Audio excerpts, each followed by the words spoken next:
बिस्मिल्लाहिर्रहमानिर्रहीम। अस्सलाम वालेकुम। उम्मीद करते हैं कि आप सब लोग खैर वाफियत से होंगे। आप लोगों से मोतबाना गुजारिश है कि हमारी इस वीडियो को आखिर तक ज़रूर देखें और हमारे चैनल को सब्सक्राइब करना बिल्कुल ही ना भूलें और पास में दिए गए बेल आइकन बटन को भी प्रेस कर दें ताकि हमारी अगली इस तरह की आने वाली वीडियो की नोटिफिकेशन आप लोगों तक बआसानी पहुंचती रहे। मेरे प्यारे दोस्तों, पेश खिदमत है। एक थी रानी, उसके 12 लड़के थे।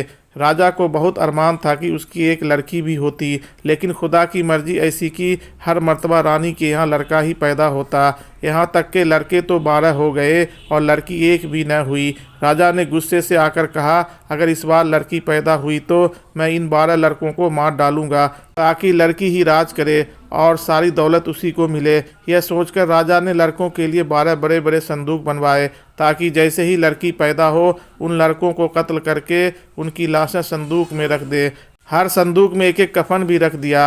रानी यह सब देखकर बहुत रोई पीटी। सारा दिन उसे रोते हुए गुजर गया। उसे कोई चीज़ भी अच्छी ना लगी। आखिरकार एक दिन छोटे लड़के ने पूछा कि अम्मी तुम क्यों रो रही हो। बेचारी माँ के सवाल पर वह फूट फूट कर रोने लगी और यह कहकर टालना चाहा कि कुछ नहीं, यूं ही रो रही हूँ।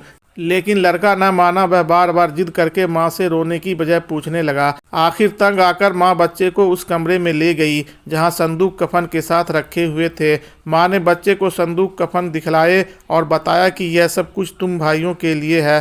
राजा ने कहा कि अब अगर कोई लड़की पैदा हो गई तो तुम सारे भाइयों को मार डालेगा और तुम्हारी लाशें संदूक में बंद करके रख दी जाएंगी। यह सुनकर लड़के ने माँ को तसल्ली दी और कहा कि तुम रो नहीं, हम अपनी मदद आप करेंगे और किसी न किसी तरह अपनी जान बचाएंगे। माँ ने लड़के को प्यार किया कि बेटा तुम अपने सब भाइयों को लेकर जंगल में निकल जाओ और जो सबसे ऊंचा दरख्त हो उस पर चढ़ जाओ। वहाँ से शाही महल की बुर्जियों को देखते रहा करो। अगर मेरे यहाँ लड़की पैदा हुई तो मैं सबसे ऊपर वाले बुर्ज के ऊपर लाल झंडा गड़वा दूंगी और लड़का हुआ तो सफ़ेद झंडा लगवा दूंगी। तुम लाल झंडा देखना तो महल की तरफ हरगिज न आना और अगर सफ़ेद देखना तो वापस आ जाना। दूसरे दिन सुबह को माँ ने हर लड़के को कलेजे से लगाया, प्यार किया और जंगल की तरफ रवाना कर दिया। लड़कों ने जंगल में पहुंचकर एक झोपड़ा बनाया और वह उसी में रहने लगे। एक एक दिन हर लड़का बारी बारी से दरख्त की सबसे ऊंची शाख पर चढ़ता और शाही महल की तरफ देखता कि सफ़ेद झंडा लहरा रहा है या लाल। बाकी दूसरे भाई जंगल में इधर उधर चले जाते और हिरन वगैरह का शिकार करके लाते और उसका गोश्त भूनकर सब भाई रात को खाते और इसी तरह झोपड़े में सो जाते। इसी तरह लड़कों ने कई वर्ष जंगल में गुजार दिए। एक दिन छोटा भाई दरख्त के सबसे ऊंची शाख पर बैठा हुआ था कि उसे एकदम शाही महल की चोटी पर लाल झंडा लहराता हुआ नजर आया। वह खौफ से कांप उठा और समझ गया कि मौत के दिन करीब हैं। रात को जब सब भाई इकट्ठा हुए तो छोटे भाई ने लाल झंडे की खबर सुनाई। सब भाइयों ने मिलकर सलाह मशवरे से यह तय किया कि महल से एक लड़की की वजह से वह हरगिज अपनी जानें नहीं देंगे। जो भी लड़की इस जंगल में नजर आएंगी हम उसका खून बहा देंगे और हम अपने आप जिंदा रहने की कोशिश करेंगे। इसी अरसे में तमाम भाई तीर चलाना सीख गए। जंगल की साफ़ सुथरी हवा, मेहनत मशक्क़त और हिरन और चिड़ियों का ताज़ा गोश्त ने उनको मजबूत और बहादुर बना दिया। वह बड़े से बड़े वहशी जानवर से भी नहीं डरते थे और बड़ी खुशी से जंगल में अपनी ज़िंदगी बसर कर रहे थे। एक रात को कुछ परियां सैर करती हुई इस जंगल की तरफ आ निकली। उन्होंने यहाँ लड़कों को देखा तो बड़ा ताज्जुब किया। परियां झोपड़ी के सामने उतरी और उन्होंने उसे हाल पूछा। लड़कों ने सारा किस्सा सुना दिया कि किस तरह उनका बाप उनकी जान का दुश्मन है। परियों को लड़कों पर तरस आ गया। उन्होंने राजकुमारों की सैर के लिए एक बड़ा खूबसूरत बाग बनाया और रंग बिरंग के खूबसूरत फूल लगा दिए। परियों ने राजकुमार के नाम पर एक गुलाब का पौधा भी लगा दिया और दुआ दी कि जब तक इस गुलाब के फूल ताज़ा रहेंगे राजकुमार भी खुश खुर्रम रहेंगे। सुबह को जब शहजादे सोकर उठे तो उन्होंने अपने झोंपड़े के सामने ये खूबसूरत बाग देखा तो बहुत खुश हो गए। और दूसरी तरफ रानी की जब लड़की पैदा हुई तो राजा बहुत खुश हुआ और इससे उसको और भी खुशी हुई कि लड़के पहले ही महल छोड़कर चले गए। लड़की की परवरिश राजा ने बहुत अच्छी तरह शुरू कर दी। होते होते लड़की बड़ी हो गई। लड़की बड़ी खूबसूरत और समझदार निकली और सबसे बड़ी बात तो यह थी कि वह दिल की बड़ी अच्छी थी। एक दिन लड़की अपने महल के कमरों में घूम रही थी कि एक जगह उसने 12 कमीजें देखी। कमीज हाथ में लेकर वह अपनी माँ के पास दौड़ती हुई गई और पूछने लगी, अम्मी जान यह कमीज किसकी है। माँ बेचारी सवाल पर फूट फूट कर रोने लगी और बोली, बेटा ना पूछो। लेकिन लड़की ना मानी। जब लड़की ने ज़्यादा जिद की तो माँ ने सारा किस्सा सुना दिया। लड़की बाप के इस अनोखे फैसले को समझ न सकी और इसने माँ को तसल्ली दी कि तुम रो मत, मैं अपने भाइयों को ढूंढ निकालूं।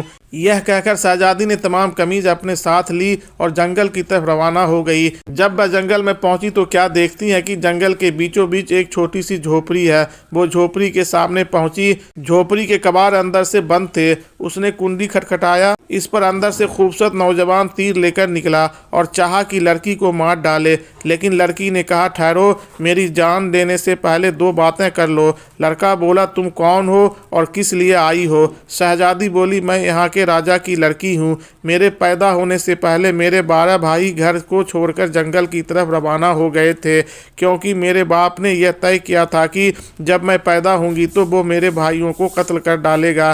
कल जब मैं राजमहल के कमरों में घूम रही थी तो मुझे अपने भाइयों की कमीज दिखाई दी। जब मैं अपने भाइयों की तलाश में निकली हूँ, एक बार उन्हें देख लेने दो, फिर चाहे तुम मुझे मार डालो। बताओ, इस जंगल में तुमने उनको कहीं देखा है? लड़का आंखों में आंसू भरकर बोला, मैं तुम्हारा छोटा भाई हूँ। बाकी 11 भाई शिकार खेलने के लिए गए हैं, वो शाम तक लौट आएंगे। यह सुनते ही लड़की भाई के गले लग गई।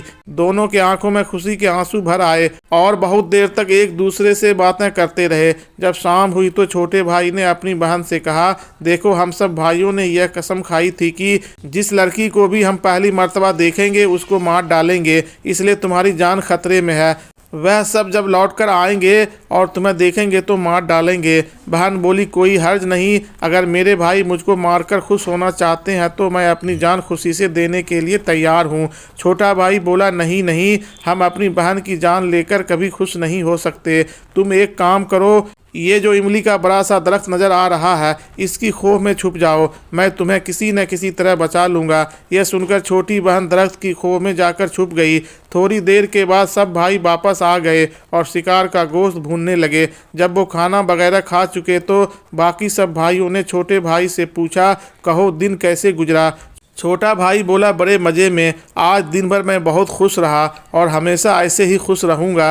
बड़े भाई बोले, बताओ ऐसी क्या दौलत हाथ आ गई? छोटा भाई बोला, नहीं बताऊँगा, शायद तुम लोग मुझसे छीन लोगे। पहले तो सब छोटे भाई की इस बात को मजाक समझते रहे, लेकिन जब छोटा भाई सचमुच खुश नज़र आने लगा तो बड़े भाइयों ने उसे और कुरेद कुरेद कर पूछना शुरू किया, आखिर इस खुशी की क्या वजह है? छोटे भाई ने कहा, मैं एक शर्त पर बताऊंगा, आप सब वादा करें, अगर कोई लड़की दिखाई दी तो तुम उसकी जान नहीं लोगे। सब भाइयों ने कसम खाई और वादा किया कि हम हरगिज नहीं मारेंगे। छोटा भाई दौड़ कर गया और दरख्त की खोह से बहन का हाथ पकड़कर निकाल लाया और सब भाइयों को बताया कि यह हमारी बहन है और हमसे मिलने आई है। तमाम भाई अपनी बहन को देखकर बहुत खुश हुए और एक साथ जंगल में खुश खुश रहने लगे। दिन को सब भाई शिकार को जाते और छोटी बहन झोपड़े की सफाई करती, खाना पकाती और अपने भाइयों को हर तरह का आराम पहुंचाया करती। एक दिन सब भाई झोपड़े के सामने बैठे हुए थे। छोटी बहन अपने तमाम कामों से फारिग होकर टहलने निकली। टहलते टहलते वह इस खूबसूरत बाग में पहुंची जिसको परियों ने बनाया था। गुलाब के तरोताज़ा पौधे खड़े थे और उनमें बड़े बड़े फूल लटक रहे थे। छोटी बहन ने दिल में सोचा कि हर एक भाई को एक एक फूल ले जाकर दें, इसलिए वो गुलाब के पौधों के पास गई और 12 फूल तोड़ लिए। ज्यों ही उसने फूल तोड़े, 12 के 12 भाई कौवा बनकर उड़ गए और वह बाग भी नजरों से गायब हो गया। लड़की हैरान परेशान खड़ी की खड़ी रह गई। उसकी समझ में कुछ न आया कि यह क्या हो गया। थोड़ी देर के बाद उसने देखा वह एक घने जंगल के अंदर खड़ी थी और 12 कौवे दरख्त पर बैठे हुए थे। वह मारे डर के कांप गई और बेहोश होकर जमीन पर गिर गई। थोड़ी देर में जब उसको होश आया तो उसने देखा एक परी उसके सिरहाने खड़ी है और वह कह रही थी कि शहजादी, ये तूने क्या किया? जो फूल तूने तोड़े हैं वह तेरे भाई थे। फूलों के टूटने के साथ ही वह कौवा बनकर उड़ गए और वह अब इधर से उधर उड़ते फिरेंगे। शहजादी बोली, मेरी अच्छी परी, बताओ क्या मेरे भाई मुझको नहीं मिल सकते? अगर नहीं मिल सकते तो मुझको भी कौवा बना दो, मैं भी उनके साथ उड़ूं। परी बोली, सिर्फ एक सूरत है, वो यह कि तुम 7 बरस तक गूंगी बन जाओ। इस दरमियान में तुम्हें न हंसना है और न बोलना है। अगर 1 सेकेंड के लिए भी तुम हंसो या बोलोगी तो तुम्हारे भाई तुमको कभी न मिलेंगे। जब 7 वर्ष पूरे हो जाएं तो तुम यहीं आ जाना, वही बाग और वही गुलाब के पौधे मिलेंगे और तुम्हारे भाई तुम्हारे पास होंगे। यह कहकर परी हवा में गायब हो गई और शहजादी घास पर खामोशी पड़ी रही। उसी दौरान एक शहजादा जो जंगल में शिकार खेलने आया हुआ था, शिकार खेलते खेलते इधर आ पहुंचा और क्या देखता है कि एक खूबसूरत शहजादी घास पर लेटी हुई थी। शहजादा करीब आया और शहजादी से कहने लगा, तुम हमारे घर चलोगी, हम तुमको अपनी रानी बनाएंगे। शहजादी ने कोई जवाब न दिया, सिर्फ सर हिलाया, अपनी रजामंदी जाहिर कर दी। शहजादा यह समझा कि शायद शहजादी शर्मा रही है, इसलिए बगैर कुछ ज़्यादा बातचीत किए वह शहजादी को घोड़े पर बिठाकर घर ले गया और अपनी माँ से बोला, मैं अपने लिए खूबसूरत सी रानी लाया हूँ। शहजादे की माँ भी शहजादी को देखकर बहुत खुश हुई और कहने लगी, वाकई बड़ी खूबसूरत रानी है। दूसरे दिन शादी का इंतजाम किया गया और शहजादे की शादी बड़ी धूमधाम से कर दी गई और यह दोनों साथ रहने लगे। कुछ दिनों तक तो यह लोग समझते रहे कि शहजादी शर्म की वजह से नहीं बोल रही, लेकिन जब शहजादी को चुप रहते काफ़ी दिन हो गए तो लोगों ने शहजादी को गूंगा समझ लिया। एक दिन शहजादे की माँ कहने लगी, यह तुम किस गूंगी औरत को उठा लाए हो? अगर सिर्फ गूंगी होती तो ना बोलती, लेकिन कभी हंसती तो कहीं की भीख मांगने वाली है। जब से यह आई है नहुसत छाई हुई है। शहजादे की माँ और इसी किस्म की बातें क्या करती। काफ़ी अरसा गुजर गया, शहजादा रोज़ इसी किस्म की बातें सुनता रहा। आखिर एक दिन आजिज होकर इसने तय किया कि इसकी लाई हुई शहजादी को वह कत्ल करा देगा। इसने कत्ल का हुक्म दे दिया और जल्लाद तलवार लेकर सामने खड़े हो गए। अब जल्लाद अपनी तलवार शहजादी की गर्दन पर मारने ही वाले थे कि उस वक्त 7 बरस की मुद्दत ख़त्म हो रही थी।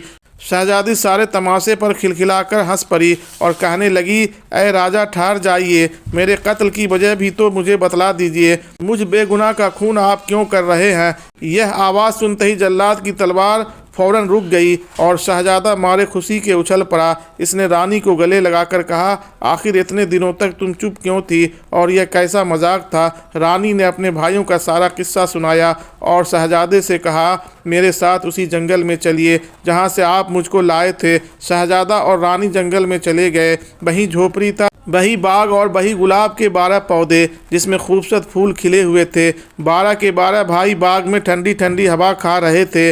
रानी ने अपनी कहानी अपने भाइयों को सुनाई और बतलाया कि इसने शहजादे से शादी कर ली है। इसके बाद रानी अपने भाइयों के साथ शहजादे को लेकर बाप के घर गई। उसका बाप मर चुका था। सब भाइयों ने कहा, क्योंकि छोटे भाई ने बहन का पता लगाया है, इसीलिए छोटे भाई को बादशाह बनाया जाए। चुनांचे सबकी मर्जी से छोटे भाई बादशाह बन गया और छोटी बहन शहजादे के साथ अपने मुल्क वापस चली गई। मेरे प्यारे दोस्तों, आपको ये कहानी ज़रूर अच्छी लगी होगी। अगर अच्छी लगी हो तो कमेंट सेक्शन में अपनी राय का इजहार ज़रूर से ज़रूर करें और हमारे चैनल को लाइक और सब्सक्राइब करना बिल्कुल ही न भूलें और हमारी इस वीडियो को अपने दोस्तों और रिश्तेदारों में ज़्यादा से ज़्यादा शेयर करें ताकि उन लोगों तक हमारी ये वीडियो बआसानी पहुँचती रहे। अस्सलाम वालेकुम, अल्लाह हाफिज़।